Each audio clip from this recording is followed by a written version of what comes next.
Hello student, study bye आकाश sir channel में आपका हार्दिक स्वागत है। और आज हम आपके लिए लेकर आए हैं भाषा एवं व्याकरण। क्या लेकर आए हैं? भाषा एवं व्याकरण हिंदी का है, ठीक है। तो जिसमें आपका CHS class 5th, CHS class 8th मतलब 9th के लिए, CHS क्लास 11th के लिए, तो ये सब सारी क्लासों के लिए तथा टेट वोट के लिए जो सुपर टेट की तैयारी कर रहे हैं हिंदी में के लिए, तो उनके लिए भी है और अदर कॉम्पिटिटिव एग्जाम के लिए भी प्रीफर कराया जा रहा है। तो आज हम जानते हैं भाषा क्या होती है, भाषा क्या बोला जाता है, भाषा किसे कहते हैं ना। तो भाषा मनुष्य की सार्थक अभिव्यक्ति का माध्यम है। भाषा जो है मनुष्य का एक सार्थक अभिव्यक्ति का, जिसके द्वारा मनुष्य क्या एक दूसरे से बोल पाता है, समझ पाता है, जान पाता है, वही क्या कहलाता है भाषा। भाषा का निर्माण ध्वनि कामा शब्द कामा वाक्य तथा अर्थ के संपूर्ण मेल से होता है। भाषा का निर्माण जो है कहां से होता है? ध्वनि से, शब्द से, वाक्य तथा अर्थ के संपूर्ण मेल से होता है। उसी को हम क्या कहते हैं? भाषा कहते हैं। क्या कहते हैं? भाषा कहते हैं। प्रत्येक देश में भाषा को 3 रूप से प्रचलित होते हैं। प्रत्येक देश में भाषा 3 रूप से प्रचलित होते हैं। कौन कौन से? पहला है बोलियां, दूसरा है परिनिष्ठित भाषा, तीसरा है राष्ट्रभाषा।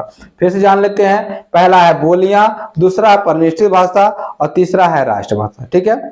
अब आता है बोलियां। तो बोलियां का स्थानीय स्तर पर सामान्य जनता स्थानीय बोलियां में अपनी भावना व्यक्त करते हैं। जैसे स्थानीय लोग, गांव के लोग होते हैं, एक दूसरे से बात करने के लिए क्या होता है? अपनी जनरल जो बोली है उसी से क्या करते हैं? सामान्य जनता आपस में अपने स्तर पर क्या कर लेते हैं? बात कर लेते हैं। उसी को हम क्या कहते हैं? बोलियां कहते हैं। क्या बोलते हैं? बोलियां ना। फिर से समझ लेते हैं। स्थानीय स्तर पर सामान्य जनता स्थानीय बोलियों में अपनी भावना व्यक्त करती है, अपने भाव को दिखा देती है, व्यक्त करती है, बात कर लेती है आपस में, वही क्या कहलाता है? बोलियां कहलाता है। क्या कहलाता है? बोलियां कहलाता है। अब आते हैं परिनिष्ठित। परिनिष्ठित क्या होता है? परिनिष्ठित भी एक भाषा है जो भाषा व्याकरण द्वारा नियंत्रित होती है। ये परिनिष्ठित भाषा क्या होती है? व्याकरण द्वारा नियंत्रित होती है। किसके द्वारा नियंत्रण होती है? व्याकरण द्वारा नियंत्रित होती है, ठीक है। अब आते हैं लास्ट में राष्ट्रभाषा। राष्ट्रभाषा व्यापक तथा विस्तृत क्षेत्र में विचार विनिमय प्रक्रिया राष्ट्रभाषा कहलाती है। जैसे राष्ट्रभाषा क्या कहलाती है? व्यापक तथा विस्तृत क्षेत्र में, बड़े बड़े शहरों में विचार विनिमय, विचारों के प्रकट करने के लिए, विनिमय करने की प्रक्रिया राष्ट्रभाषा कहलाती है। क्या कहलाती है? राष्ट्रभाषा कहलाती है, ठीक है। अब अगले वीडियो में अगले टॉपिक पर आते हैं, हिंदी व्याकरण। हिंदी व्याकरण क्या होता है भाई? हिंदी व्याकरण व्याकरण भाषा की संरचना होती है। हिंदी व्याकरण जो है एक व्याकरण भाषा की क्या होती है? संरचना होती है। फिर से जान लेते हैं। हिंदी व्याकरण व्याकरण की एक संरचना होती है। व्याकरण भाषा की एक क्या होती है? संरचना होती है ना। अब चलते हैं आगे। अच्छा, जिसके माध्यम से हम किसी भाषा को मानक रूप सामने आता है। जिसके माध्यम से किसी भाषा का मानक रूप क्या होता है? सामने, उससे सामने दिखने लगता है ये हिंदी व्याकरण का रूप है, ये इसका रूप है, उसका रूप है। तो ये क्या होता है? ये व्याकरण की भाषा का संरचना ही हमें क्या करते हैं? मानक रूप को दिखाती है, बताते हैं कि जिनके माध्यम से किसी भाषा का मानक रूप सामने प्रकट हो जाता है, कोई भी दिक्कत अवरोध उत्पन्न नहीं होता। अब हम जानते हैं ध्वनि क्या होती है। ध्वनि क्या जानेंगे? ध्वनि क्या होती है। तो ध्वनि भाषा की सबसे छोटी इकाई है। ध्वनि जो होती है वो भाषा की सबसे छोटी इकाई है। क्या भाई? ध्वनि भाषा की सबसे छोटी इकाई। इसके बिना शब्द, वाक्य तथा भाषा की कल्पना असंभव है।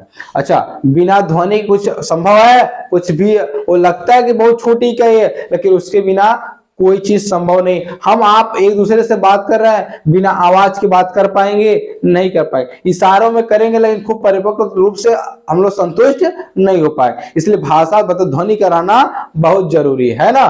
तो जैसे आपके क्लास में अगर माइक न लगी रहे, वीडियो में हम बना रहे जैसे सपोज दैट, अगर माइक न लगी रहे तो आपके पास आवाज नहीं जाएगी। जब आपके आवाज क्रिएटिव नहीं होगी तो आप सोचेंगे सर पता नहीं क्या बोल रहे हैं ना, इससे प्रॉब्लम क्रिएट हो जाए। तो वही क्या है? ध्वनि भाषा की सबसे छोटी इकाई है। इसके बिना शब्द, वाक्य तथा भाषा की कल्पना असंभव है। क्या है? असंभव। हो सकता है हम कुछ दूसरा बोल रहे हैं, आप कुछ दूसरा समझ रहे हैं। अगर भाषा नहीं निकलेगी, आवाज नहीं निकलेगा, साउंड नहीं निकलेगा, तो है ना। तो हिंदी भाषा के वर्णों की संख्या कितनी होती है? 52 होती है, 52 होती है। कितनी होती है? हिंदी भाषा में वर्णों की संख्या 52 होती है, मतलब 52 होती है ना। इन वर्णों के उच्चारण के आधार पर 2 वर्गों में बांटा गया। कितने वर्गों में बांटा गया? 2 वर्गों में। पहला कौन सा है? स्वर, और दूसरा क्या है? व्यंजन। तो पहला जानते हैं स्वर। स्वर उन वर्णों को कहते हैं जिनका उच्चारण बिना किसी अवरोध के होता है। स्वर उन वर्णों को कहते हैं जिनका उच्चारण बिना किसी अवरोध के होता है। फिर से जान लीजिएगा, ये क्या होता है? पूर्णतः स्वतंत्र होते हैं, इनके ऊपर कोई दबाव नहीं होता, कोई जबरदस्ती नहीं होता, ये क्या होते हैं? अपने आप में स्वतंत्र होते हैं। स्वर उन वर्णों को कहते हैं जिनका उच्चारण बिना किसी अवरोध के होता है, उसे हम क्या कहते हैं? स्वर कहते हैं। हिंदी में स्वर वर्णों की संख्या कितनी होती है? 11 होती है। हिंदी के में स्वर वर्णों की संख्या कितनी होती है? 11। तो आप लोग फिर से जान लीजिएगा, हिंदी में स्वर वर्णों की संख्या 11 होती है ना। अब चलते हैं कौन कौन सी होती है। पहले इनके 3 पार्ट होते हैं, ह्रस्व, दीर्घ और संयुक्त स्वर। ठीक है, तो ह्रस्व स्वर में क्या होता है? अ, फिर छोटी ई, फिर बड़ा छोटा ऊ। ठीक है, फिर से समझ लो, ह्रस्व वर्ण में अ, फिर छोटी ई, फिर छोटा ऊ। फिर समझ लीजिएगा, ह्रस्व स्वर वर्ण में क्या होते? अ कामा छोटी ई कामा छोटा हो, है ना। अब दीर्घ स्वर वर्ण में आते हैं, आ बड़ी ई बड़ा हो। फिर से जान लेते हैं दीर्घ स्वर में, आ याद भी हो जाएगा, रिपीट भी हो जाएगा, है ना। दीर्घ स्वर में आ बड़ी ई बड़ा हो, आ बड़ी ई बड़ा हो, आ बड़ी ई बड़ा हो, है ना। अब आते हैं संयुक्त स्वर वर्ण में। किसमें आते हैं? संयुक्त स्वर वर्ण में ए आए, ओ आओ, ऋषि। संयुक्त स्वर वर्ण फिर से जान लीजिएगा, ए आए, ओ आओ, ऋषि, है ना। अब हम आते हैं व्यंजन में। किसमें आते हैं? व्यंजन में। व्यंजन वैसे वर्ण होते हैं जो दूसरे वर्ण की सहायता से उच्चारित होते हैं। व्यंजन वैसे वर्ण होते हैं जो दूसरे वर्ण की सहायता से क्या होते हैं? उच्चारित होते हैं। हिंदी में व्यंजन वर्णों की संख्या 33 होती है। हिंदी में व्यंजन वर्णों की संख्या 33 होती है। हिंदी में व्यंजन वर्णों की संख्या 33 होती है। कितनी होती है भाई? 33। तो याद कर लीजिए, स्वर में 11 होती है और व्यंजन में 33 होती है। व्यंजन वर्णों को 3 भागों में बांटा गया। कितने भागों में? 3। पहला स्पर्श, दूसरा अंतस्थ तथा ऊष्म में विभाजित किया गया, है ना। तो उसमें स्वर में कितना था? 3 था ना, ह्रस्व, दीर्घ और संयुक्त। और व्यंजन में क्या है? स्पर्श, अंतस्थ तथा ऊष्म में। ठीक है, अब कल हम लेकर आएंगे आपके लिए क्या? संज्ञा।